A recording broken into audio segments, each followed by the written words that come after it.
बहुत समय पहले की बात है।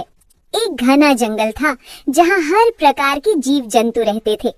उनमें से दो दोस्त बहुत प्रसिद्ध थे, लोमड़ी और सारस।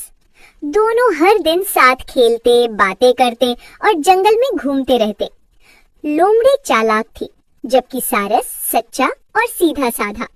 दोनों की दोस्ती पूरे जंगल में मशहूर थी। मगर लोमड़ी के दिल में थोड़ा अहंकार था। वह सोचती थी, मैं सबसे ज्यादा चतुर हूँ, सबको अपनी चाल से मात दे सकती हूँ। लोमड़ी की चाल। एक दिन लोमड़ी ने सोचा, क्यों ना अपने दोस्त सारस की परीक्षा ली जाए। उसने सारस से कहा, दोस्त, कल मेरे घर आओ, मैं तुम्हारे लिए स्वादिष्ट खाना बनाऊंगी। सारस बहुत खुश हुआ। अगले दिन वो लंबी चोंच उठाए फुदकते हुए लोमड़ी के घर पहुंचा।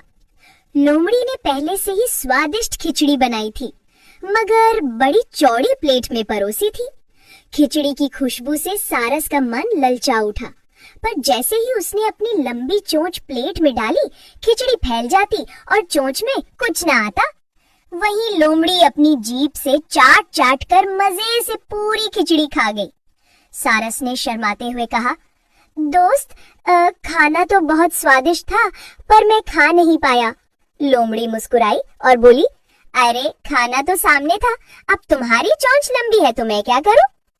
सारस को बहुत बुरा लगा, लेकिन उसने कुछ नहीं कहा, बस मुस्कुराकर बोला, कोई बात नहीं लोमड़ी बहन, अगली बार तुम मेरे घर आना, मैं तुम्हें दावत दूंगा।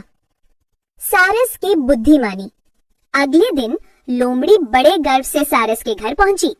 सारस ने भी बहुत स्वादिष्ट सूप बनाया, पर उसे लंबे और पतले मटके में डाला। लोमड़ी ने जैसे ही मुंह डाला, उसका मुंह मटके में अटक गया।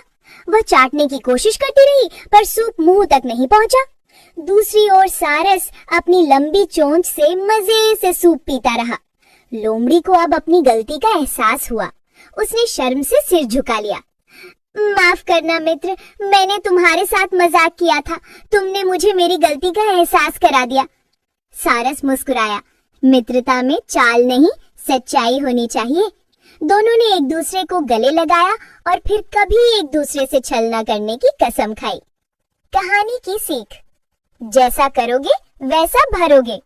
दूसरों के साथ छल करने वाला व्यक्ति अंत में खुद अपनी चाल में फंस जाता है।